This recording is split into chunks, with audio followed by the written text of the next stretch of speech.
Transcription is the process of making an RNA copy of a gene sequence. RNA polymerase is the main transcription enzyme.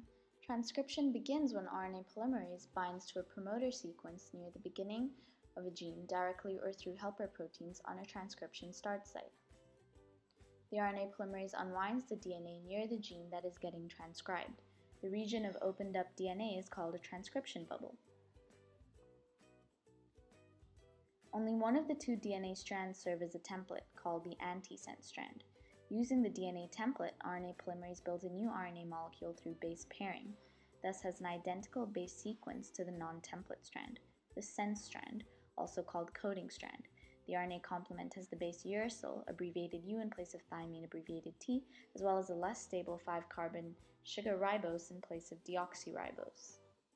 The polymerase reads the DNA in the 3' to 5' direction, and the complementary RNA is built in the 5' to 3' direction, as RNA polymerase can only add nucleotides to the 3' end of a growing mRNA chain.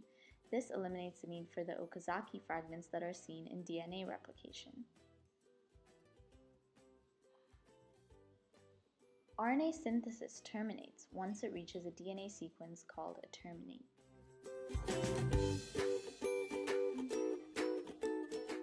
In prokaryotes, because there is no nucleus to separate the processes of transcription and translation, when bacterial genes are transcribed, their transcripts can immediately be translated.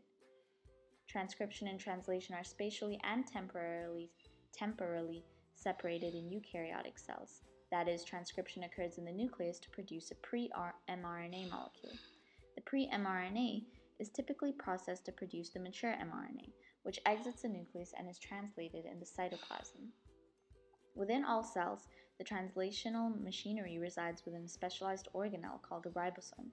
During translation, a cell reads the information in a messenger RNA for polypeptide synthesis. The code is read in groups of 3 nucleotides called codons that each correspond to a specific amino acid.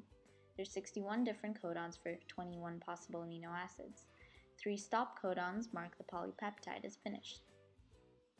One codon, AUG, is a start signal to begin translation. It also specifies the amino acid methionine. The first stage is called initiation. Translation begins with the binding of a small ribosomal subunit to the mRNA strand. The small subunit binds via complementary base pairing between one of its internal subunits and the ribosome binding site, a sequence of about 10 nucleotides on the mRNA located anywhere from 5 and 11 nucleotides from the start codon, AUG. A tRNA molecule with its attached protein, methionine, recognizes the start codon and binds via its anticodon. The large subunit then aligns itself to the tRNA molecule at the P site to complete the initiation complex. The second stage is called elongation. A second tRNA molecule with its attached protein and complementary anticodon pairs with the next mRNA codon in the ribosomal A site. The amino acid carried by the P site tRNA molecule is transferred to the amino acid in the A site. Peptidyltransferase, an enzyme, catalyzes the formation of the peptide bond between the amino acids. The ribosome then translocates or moves along the mRNA strand by one codon. The deacylated tRNA from the P site, now without an amino acid, shifts into the E site and is released. The tRNA carrying the peptide chain moves into the P site and another tRNA molecule binds to the next codon in the A site to repeat the process. Subsequent cycles of chain elongation results in a growing polypeptide chain, one amino acid at a time.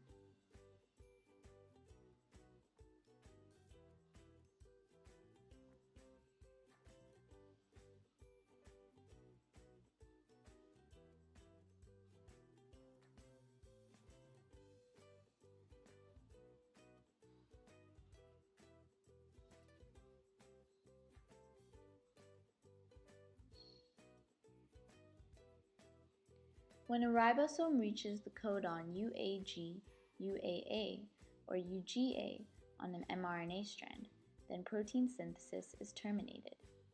Instead of a tRNA molecule, a release factor binds to the ribosome and adds a water molecule to the end of the amino acid chain. This reaction hydrolyzes the polypeptide chain from the tRNA, allowing the protein to exit the ribosome. Finally, the two ribosomal subunits in the mRNA dissociate from each other and the complex disassembles. This completes termination. The first level of structural organization, or the primary structure of the polypeptide, is the sequence of amino acids, which comprises the polypeptide chain. Amino acids are organic compounds which contain both an amino group and a carboxyl group. They are distinguished by the attached functional group R. The primary structure is formed by covalent peptide bonds between the amine and carboxyl groups of the adjacent amino acids. Primary structure controls all subsequent levels of protein organization because it determines the nature of the interactions between the R groups of different amino acids. The sequence of a protein is unique to that protein and defines the structure and function of the protein.